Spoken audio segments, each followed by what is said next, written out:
take a seat wherever you want. My room is your room, and I know you probably want to relax after what just happened. I recommend taking a seat on the bed. I don't know exactly what's so special about it, but it's way comfier than the normal one. It's amazing what money laundering can buy.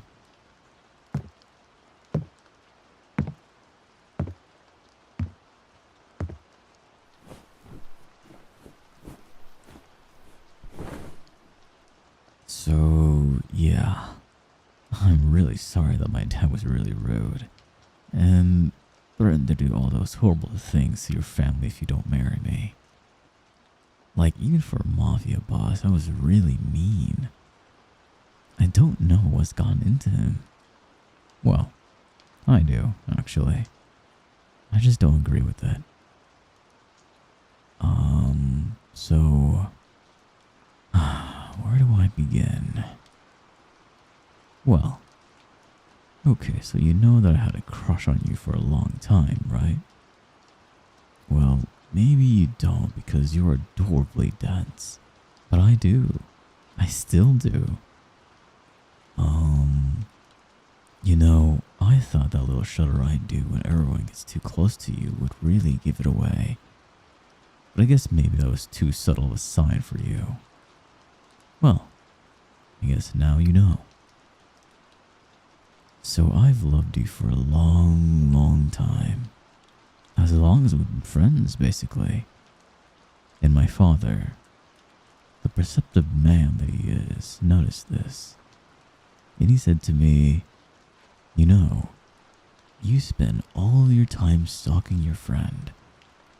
If you're so into them, you should just take them. My father, he has this, what's the word? Like a tough mentality.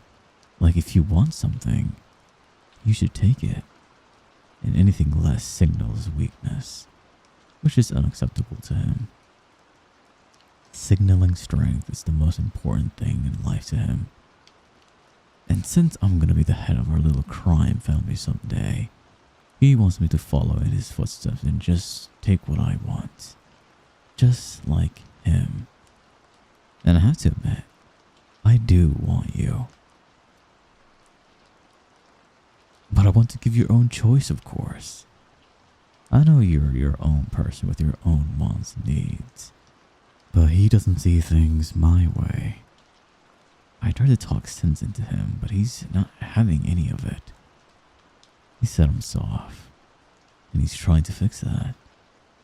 He's not one to compromise. So, for the safety of your family, I think we should go along with this little arranged marriage. And, it's not enough for you just to marry me, you know. He called you. He called you my pet. And he said you need to be a good little pet for me. And obey me. And that if you didn't, I would just look like a pathetic, spineless wimp unfit to lead. And then I destroyed the family with my weakness. If you can't rule a dog, you can't rule a family. That's what he told me. It's ridiculous, I know. And cold-hearted. And besides, you're not a dog. If anything, you're more like a puppy. Sorry, that came out wrong. But the situation doesn't change. The only real way to deal with this is to appease my dad. And you don't have to be my pet. But you just have to act like it. I'm sure you don't want to actually be my pet, after all. I mean, what would that be like? You laze around in my bed all day as I bring you food and give you attention? And all you ever have to do is shake my hand or something when I say so? Sounds kind of boring, right? Oh. Okay. I wasn't expecting you to actually like the sound of that. But it wouldn't all just be lazing around, you know. If I become your... what would father call it? Master husband, or something like that. But if we do have that sort of relationship, you would have to obey me, no matter what. Do you really trust me with that much power over you?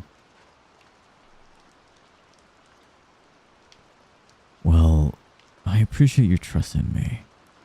I'm also a bit concerned you trust me with all that, but I appreciate it still. Anyway, knowing my dad, he isn't going to be satisfied if all we do is drop by every once in a while, and I tell him, by the way, my friend is still my pet, while you nod your head. Well, I guess we'd be married, so we'd be more than friends, but you know what I mean. But basically, it's not enough to say you're going to obey me. You have to actually obey me. I really want to protect you and your family, so this isn't something we can be wishy-washy on. I'm going to do my best to only give you orders that would... how do I say it? Would be good, you know? And that hopefully you can keep my father off of your family's back at the same time. You know, decades from now, if my dad kicks the bucket, we don't have to worry about him, and you don't have to be my pet anymore. I mean, unless you want to. But like I said, you really have to obey me. Are you prepared for that?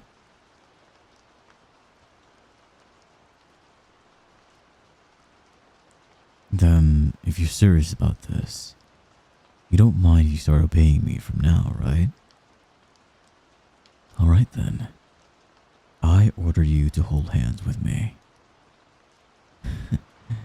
And I know it sounds weird, but I'm not being selfish here. Even though that's what it looks like because you're dreamy and lovely and everything I could ever ask for. So it's common sense that I would want to hold hands with you. But if all I do is to give you orders lighter than this, then my father was gonna call our little relationship a bluff. So like I said, hold hands with me.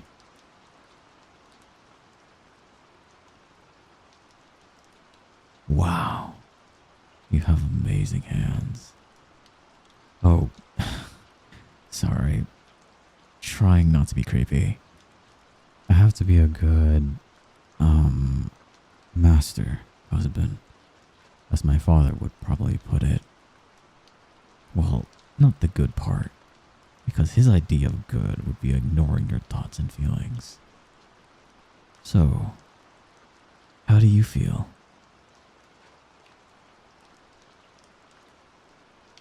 That's good. That's good.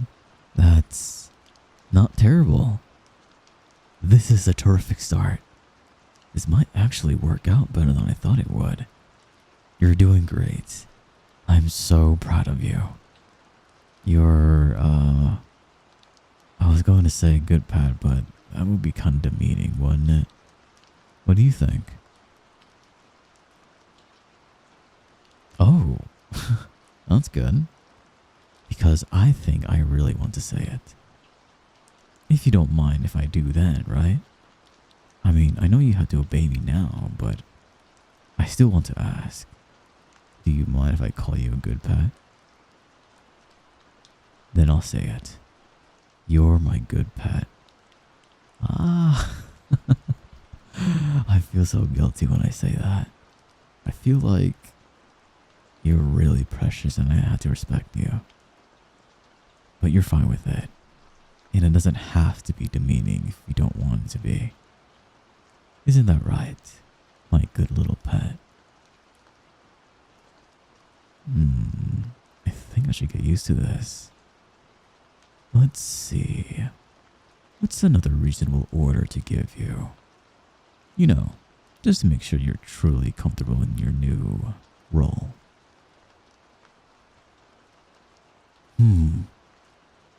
Hey, do you love yourself? Because I love you, and I think it would be silly for anyone not to love you. But I guess, since it's so obvious that you should be loved, I think you should love yourself too. Well, I guess I can't really just give you an order to love yourself.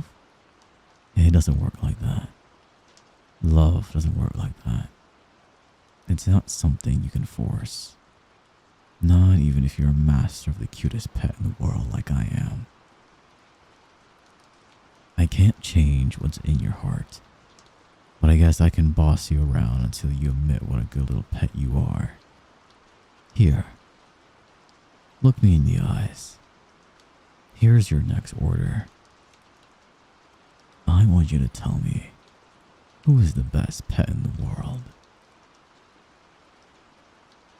Yes, you do know. Don't tease me. It's you. You're the best pet in the world. I'm the best master in the world, so I would know. At least I'm pretty sure I'm the best master in the world. If the others are even nearly as cruel as my father, it's not much of a competition. But back to us. Well, more specifically, you. You are the best cute little pet in the entire world. If I took you to the pet store right now, all the bunnies and kittens would be incredibly jealous of how cute you are. So tell me, who is the best pet in the world? I'll give you a hint. It's mine. That's right. It's you. I think you can say it more assertively than that. But it's a nice start. Not only you're the cutest pet in the world, but also the best behaved, apparently. I am so proud of you. I think I'm getting really into this. Is that wrong? You know, I hope you won't hate me for saying this, but I often thought of what it would be like to have you. And by that, I don't mean just dating you, but to truly have you. I'm not even sure what I mean by having you, but I love you, and I want to spend time with you, and I don't want to lose you. In my mind, that primal, instinctive part of my mind assures me that if I can just have you, then I can have that security. Then everything will work out. I used to be disgusted by that part of myself, by that desire. I thought that desire was disgusting. I thought maybe it would hurt you. But now you're mine, wagging your tail like a good little puppy for me. And I'm not so sure. Maybe I can make you happy, even if I own you. I just have to lavish you with love greater than freedom. And I'm sure the happier I make you, the more easily you will obey me. And everything will work out. So tell me, what can your master do to make you happier? You will be staying with me from now on, so we will have plenty of time together. You know, I got tons of money. None of it's honest, but everyone takes dirty money as long as you clean it. Sometimes you don't even need to clean it, so I can spoil you. What do you want? Like, maybe a soda or coffee fun in my room? Well, I suppose it's our room now.